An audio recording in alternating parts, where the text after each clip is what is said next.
Le dilemme du créateur, c'est le titre que j'ai donné à cette vidéo. Euh, Quand je parle créateur, c'est toute personne qui va créer. Ça peut être une œuvre, ça peut être une forme de contenu et quelque chose qui va être visible par le grand public. Et pourquoi un dilemme? Parce que j'ai l'impression qu'à un moment donné, euh, tout créateur va faire face à ce questionnement qui va être: est-ce que je crée pour plaire aux personnes qui regardent mon contenu, qui lisent mes livres, qui regardent mes films, ou est-ce que je crée pour plaire à moi-même? Et quand tu regardes un petit peu et que tu as un aperçu de ce qui marche le mieux dans différentes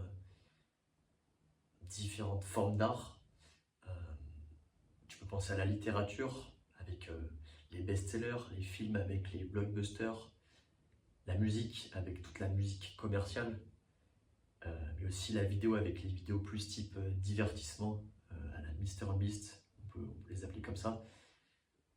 Et bien quand tu regardes toute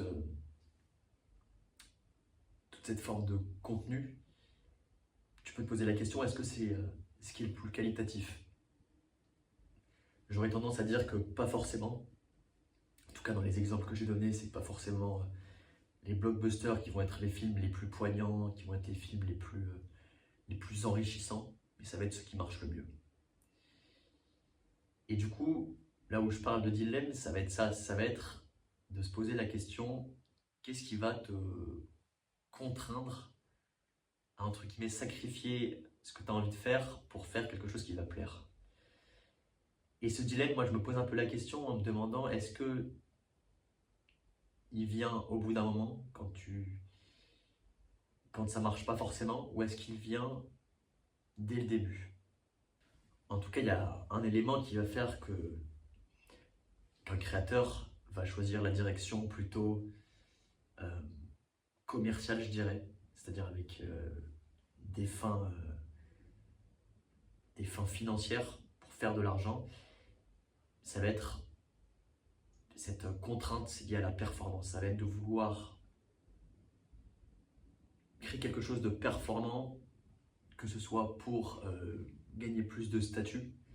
Sur YouTube, ça va être matérialisé par les likes, par le nombre de vues que tu vas avoir sur une vidéo, par cette quête de statut, mais aussi par cette quête de pouvoir qu'on peut définir par l'argent. Et le but, ça va pas être de critiquer cette façon de créer, ça va juste être de moi m'interroger sur mes vidéos, sur ma chaîne, et de voir aussi quel est le chemin qu'il faudrait que je prenne. Il y a peut-être des créateurs de contenu, là on va rester sur YouTube, qui vont choisir cette direction plus de performance dès le début, en sachant dès le départ qu'ils vont faire des vidéos non pas par passion, mais pour gagner, on va dire, de l'argent, de la renommée. Et je pense qu'il y a aussi un certain nombre de créateurs de contenu qui vont, dont je pense faire plutôt partie, qui vont se poser cette question au bout d'un moment, parce qu'ils vont peut-être se rendre compte que ce qu'ils produisent, finalement, ça leur permet pas de gagner leur vie, ça leur permet pas d'être gagnant entre guillemets dans l'histoire. Et donc c'est là qu'intervient le dilemme. Le dilemme, il peut aussi intervenir au bout d'un certain process, après avoir tenté, après avoir fait beaucoup de vidéos, et après avoir constaté que ça ne prenait pas encore. C'est là qu'intervient le dilemme. Donc est-ce que je vais faire des vidéos plus putaclic, entre guillemets, qui vont plus plaire au grand public, ou est-ce que je vais continuer dans cette lancée à créer, à produire des choses que j'aime? Et là, je trouvais intéressant de parler d'un livre que je viens de finir, qui s'appelle Martin Eden. Je l'ai sous la main. Ce livre, cette masterclass de Jack London, un des sujets, même si c'est loin d'être le sujet principal, ça va un petit peu ressembler à ça. Donc pour revenir très rapidement sur le contexte, Martin Eden, marin issu de la classe populaire qui va tout faire pour s'élever socialement. Je passe beaucoup de détails dans l'histoire. On va donc commencer à écrire jusqu'au jour où il va vouloir devenir écrivain. Et dans sa quête de renommée pour devenir écrivain, pour gagner convenablement sa vie, il va écrire des dizaines, des centaines de récits. Il va constater que ça ne va pas fonctionner pendant un certain temps. Et il va un petit peu avoir ce dilemme où il va se demander est-ce qu'il faut que je me travestisse, est-ce qu'il faut que je change mes écrits pour écrire comme les écrivains à succès, ou est-ce qu'il faut que je continue de faire ce qui me plaît, ce qui m'anime au plus profond de mon être. Et donc il y a un petit peu ce dilemme qui va intervenir chez Martin Eden dans sa pensée, dans son processus de création. Et je trouve que c'est un bon exemple pour illustrer un petit peu mes propos. Enfin voilà, la question, je pense, que je dois me poser, c'est qu'est-ce que je veux vraiment faire? Qu'est-ce que je veux vraiment? Quelle est la finalité de cette chaîne YouTube et de ces vidéos? Et je pense, bien sûr qu'il y a un aspect financier qui peut rentrer en compte, bien sûr que ça pourrait être intéressant si ça peut un jour, entre guillemets, marcher.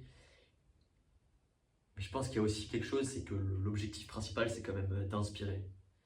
C'est quand même d'inspirer, c'est de donner des clés pour réfléchir, pour te poser des questions et pour aussi t'inciter à passer à l'action, pour te faire avancer. Et justement, il y a une semaine, j'ai créé une vidéo un petit peu plus différente de ce que je peux produire d'habitude, avec l'interview que j'ai appelée Proposito, que je t'invite d'ailleurs à regarder. Et là-dedans, finalement, j'ai fait quelque chose qui me plaisait. Quelque chose qui me plaisait et qui avait du sens pour moi. Et donc je pense que c'est ça la direction que je veux donner à travers ces vidéos, c'est que ce soit un cheminement, que je puisse avancer sur ça et que je puisse aussi t'aider et te faire avancer. Voilà, c'est à peu près tout ce que je voulais dire aujourd'hui. Je pensais à ce sujet en fait il y a quelques temps, à ce fameux dilemme entre plaire à ceux qui nous regardent ou faire ce qui nous plaît. Je pense pas avoir de réponse définitive à cette question, mais en tout cas c'est ça ma pensée en l'état actuel des choses.